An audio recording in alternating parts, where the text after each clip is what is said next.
What is up, everybody? I hope you guys are doing great. Thanks for tuning in to my YouTube channel. I am going to be covering debt consolidation here in this video. The reason why is because I recently made a video on how to use debt consolidation to your advantage, regardless of the interest rate, to help you establish generational wealth and pretty much expedite your journey into what it is that you're trying to do, whether it be real estate investing, financial freedom, anything. Long story short, equity gives you opportunity. So we're going to paint the picture using my favorite debt consolidation tool today. I'm going to go ahead and share my screen. This example, we're going to keep it nice and simple. Just label it example number one. We're going to use the monthly qualifying income as 5,000, which is equivalent to $60,000 per year. And then we're going to add some existing debt. Let's say you have a vehicle loan with a $29,000 balance, $860 monthly payment. Let's give you a personal loan with a $14,000 balance. Oh, not 140, with a $750 monthly payment. And then let's throw some revolving debt, some credit cards in that bad boy as well. Let's give you a Visa card with about a $1,200 balance and a $75 monthly payment. And then lastly, can't forget Amex here. It's honestly my favorite, but let's give you a $4,500 balance and then give you a $150 monthly payment there. So that's going to be our debt breakdown that we're going to use in today's example. Now let's structure our existing position. I'm going to use the Liberty County area code, Fort Stewart 31313. A and then we're gonna say that we purchased this home for $200,000. Now, based off of the Liberty County, Hinesville, Georgia tax records, or the tax areas, the area tax rate average, your estimated taxes are, right around $2,500 there. Monthly homeowners insurance may be more, maybe less, but we're just going to keep it simple for this example and leave it at $58. Let's say, for example, that you bought this home, or we bought this home 10 years ago, exact same month, January 2014. Now, first point I want to make, from the original time that you purchased your home at $200,000, over 10 years, you've collected about $150,000 worth of appreciation.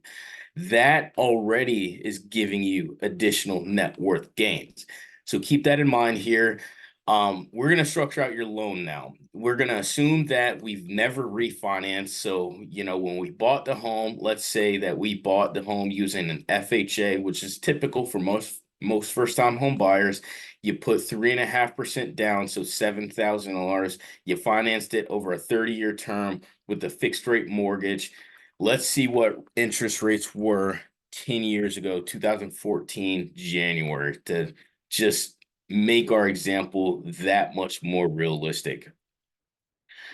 And also, by the way, if you are tuning in and you have any questions or feedback at any point during this example here, feel free to leave your questions and comments in the comment section. I'll do my best to try to circle back to everybody and answer them as I can. But this website here is called Mortgage News Daily.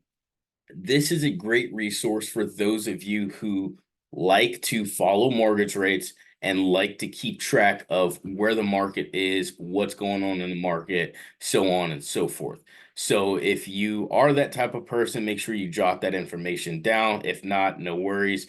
So it looks like in 2014, January 23rd, 2014, which is 2 days, 10 years ago, mortgage rates were right around 4.4 or 4.39%. So we're just going to call it 4.5% even, right? Based off of our scenario here, your mortgage insurance payment is going to be 88 bucks. So that's just going to be added to your monthly payment. Now, the mortgage insurance, that is an insurance policy for the lender that insures the lender against default. It doesn't necessarily benefit the buyer or the customer in this scenario. So I just figured I'd clarify on that. Now, your estimated remaining balance over a 10-year period, if you were to just make the minimum monthly payments, you would owe somewhere around $157,000. The breakdown of principal and interest plus mortgage insurance of your payment would equal out to $1,083. So your total equity position after getting your loan amount paid down from 193 to 157, and then from your home value going up from 200 to 355, your total equity position is 198,000, almost $200,000. So that's some good equity that you can tap into. Let's go ahead and create our new scenario. This is assuming that you're somebody who carries the debt that we just plugged into the example, and you want to get out of debt. You want to invest some extra cash into whatever it is that you want to invest in. So we're going to build out our new scenario. We're gonna say that you max out as much cash as you possibly can. So we're gonna put the loan to value at 80%.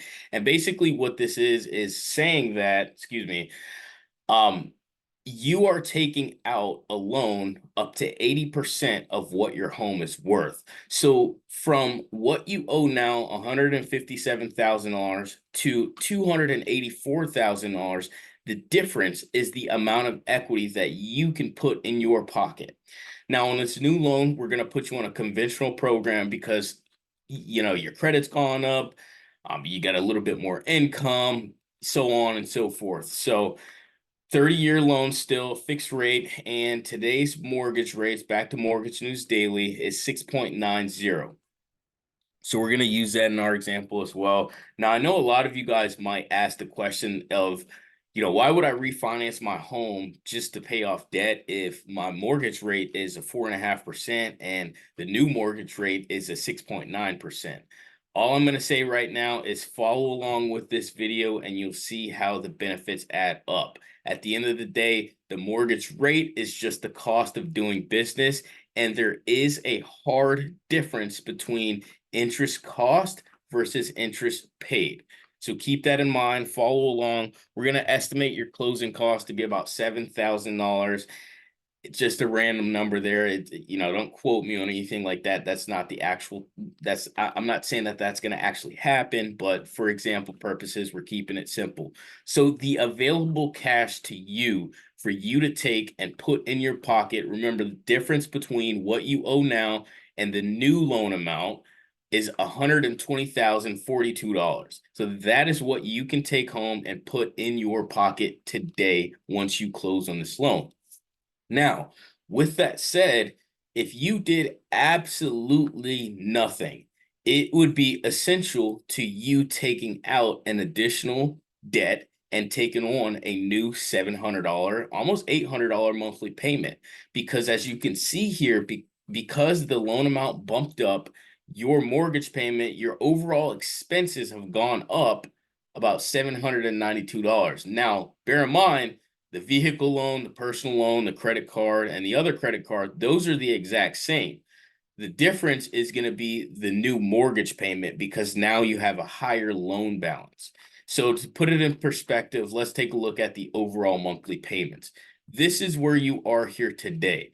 With your current principal balance, the principal and interest portion of your payment, $995. Your escrow is about $350. Your personal loan and your auto loan, $1,610, and then your credit cards, $225. That equals out to about $3,100 each month. That's the amount of money that is going out of your bank account every single month today. If you were to refinance, pocket this $120,000 and do absolutely nothing, the new expense would be $3,979. And this is, again, because for one, your mortgage balance has gone up. So your mortgage payment, the principal and interest portion of your payment has gone up almost by $1,000. taxes and insurance, you don't have any mortgage insurance or anything like that. So you're saving a little bit of money there, but you still have the auto loan, you still have the credit card debt. So overall, you've essentially taken on an additional $700 expense. So now your expenses are up to $3,900 from 31.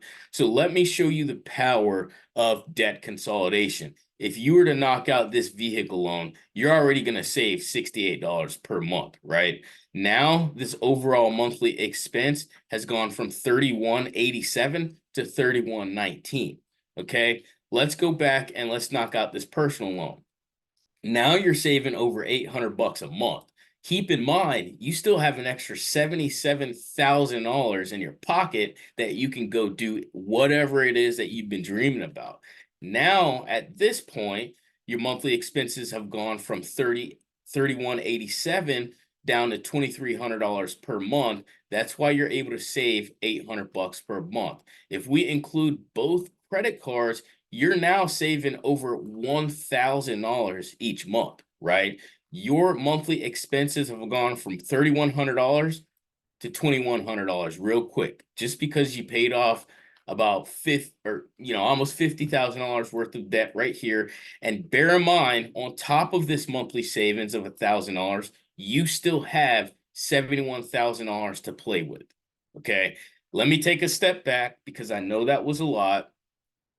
I'm going to recap the situation here. You just refinanced your loan. You took out $120,000, okay, cash from the equity that you've built into your home.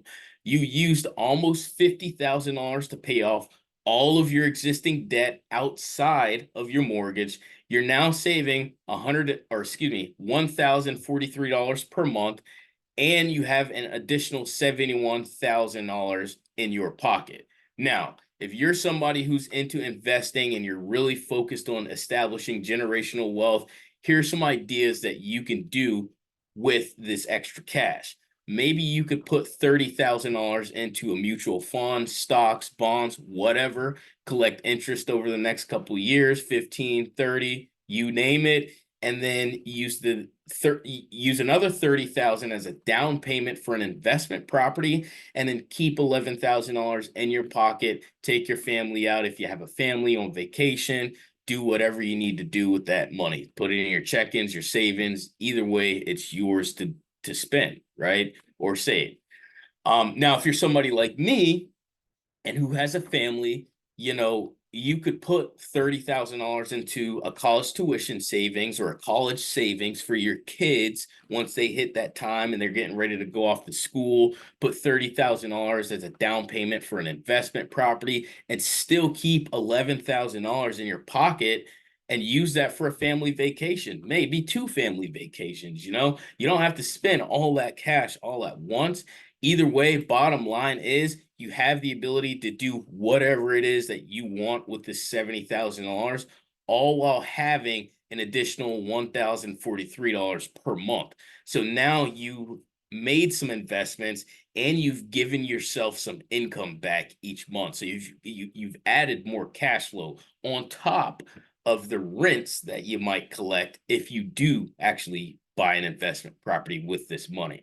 So we're going to continue on. Now, let's say, you're somebody who is like, hey, all I need is an investment property and to stash, half this cash away in a mutual fund. That way I can collect interest over the next 15, 30 years. I don't really care about the $1,000 monthly savings because my income is solid. I don't really need it. It's just going to be extra cash. I'm going to put it right back onto the mortgage every single month to pay down principal even faster. If you do that exact scenario, you would get this new loan paid off in 12 years flat. That's going to save you 8 years, 1 month from your current position of having 20 years left on your 30-year loan. Okay. Now let me take a step back. We structured this loan as a 30-year conventional fixed rate mortgage at 6.9%, right? You took out $120,000 and paid off all of your existing debt.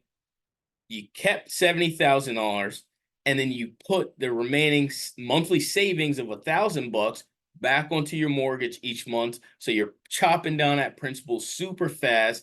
You've got this 30-year loan paid off in 12 years. Okay. That's phenomenal. That's going to save you not only over 15 years worth of mortgage payments, it saves you 97 payments compared to what you would have done if you stayed in the exact same position. Now, the 97 payments, that equals out to $124,000 going back into your pocket.